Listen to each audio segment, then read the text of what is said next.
the link between trauma and phobias. Hey friends, welcome back to the channel.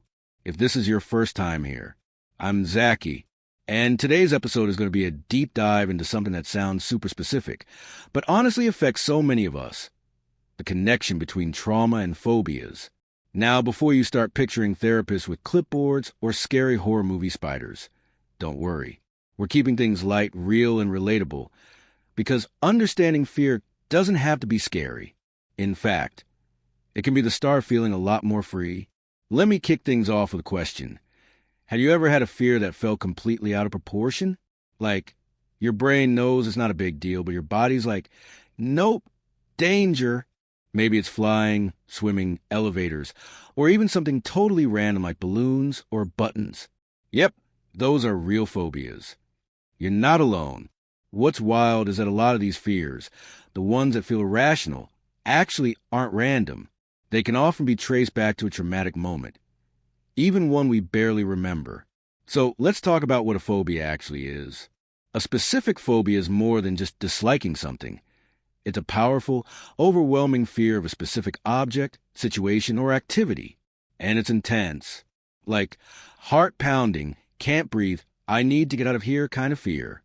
Your brain basically goes into fight or flight mode, even when there's no real danger. It's not just about being afraid. It's about how your nervous system gets hijacked in a split second. Now here's where things get interesting. How does trauma tie into all of this? See, trauma isn't always this big, dramatic event. It can be something small that happened at just the wrong time, when you were young, scared, or felt totally out of control. Maybe you got stuck in an elevator as a kid, or a dog barked aggressively at you when you were little. Even if no one else thought it was a big deal, your brain made a decision. This is dangerous. Avoid at all costs. And that split-second survival instinct can stick with you for years. Let me paint the picture even more clearly. Say you're 6 years old and trapped in an elevator for 10 minutes. Not long, right? But in kid time and in panic mode, that feels like forever.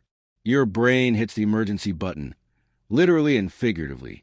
It stamps that experience with fear, and that memory gets stored deep in your nervous system. Years later, you step into an elevator, and your adult brain knows it's fine, but your body still remembers. Cue the sweaty palms and racing heart. I had friends open up to me about fears that seemed totally irrational, until you hear the backstory. One friend had a terrifying moment with a big dog when she was 5. Just a playful jump, but it knocked her over and left her bleeding. Ever since, she crosses the street when she sees a dog, even if it's on a leash. Another friend can't go near swimming pools. Not because he can't swim, but because he had a near-drowning incident at summer camp. These aren't just quirks. These are trauma responses living under the surface. So what's really happening in our brains when this stuff goes down? Let's get a little nerdy. When we experience something traumatic, our amygdala, the brain's fear center, lights up like a Christmas tree. It flags every detail, the sights, the sounds, the smells, even your body position. Then it stores that info like, hey, if anything like this ever happens again, I want to be ready. And the next time something reminds you of that moment, even just a little bit, your brain pulls a fire alarm. That's where phobias come in. Your brain isn't trying to freak you out on purpose. It's trying to protect you. But sometimes it goes overboard. It can start treating non-threatening stuff as if it's life or death. Like, you're not in danger drowning every time you see a pool, but your brain doesn't want to take that risk. The more you avoid the thing, the more your brain thinks, yep, dodged a bullet. That avoidance reinforces the fear and makes it grow. Here's the awesome part, though. Phobias are treatable. You don't have to live with them forever. One of the most effective methods is something called exposure therapy. Sounds a little intense, but it's actually really gradual. You start small, maybe just thinking about your fear or looking at a photo, and then work your way up to the real deal. Over time, your brain starts to recalibrate. It learns that the elevator, the dog, the plane, they're not dangerous anymore. You can rewire the fear response. If your phobia stems from a traumatic experience, especially something big, like a car accident or assault, it's so important to talk with a therapist.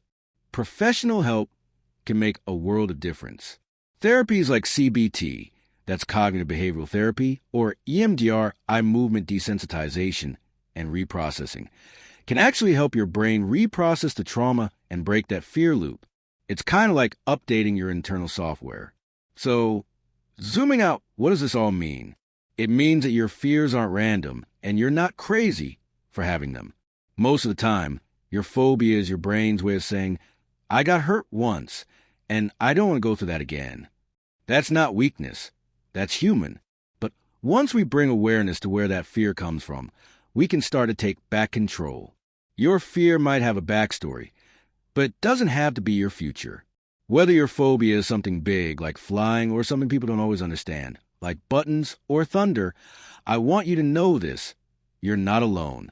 Millions of people walk around with silent fears that rule parts of their lives. But you don't have to stay stuck. With support, patience, and a little science on your side, change is possible. If you found this video helpful, or if it made you feel even a little bit seen, please go ahead and smash that like button. Seriously, it helps more than you know. And if you've got a story about facing a fear or overcoming a trauma-triggered phobia, I'd love to hear in the comments. We're building a real community here. And of course, don't forget to subscribe to the channel so you don't miss future videos like this. This is where we explore the real stuff, psychology, emotions, healing, without the heavy jargon or judgment. That's what we do here at Zaki. So hit that red button, turn on the bell, and let's grow through this together. Thanks for watching, friends. Stay curious, stay kind.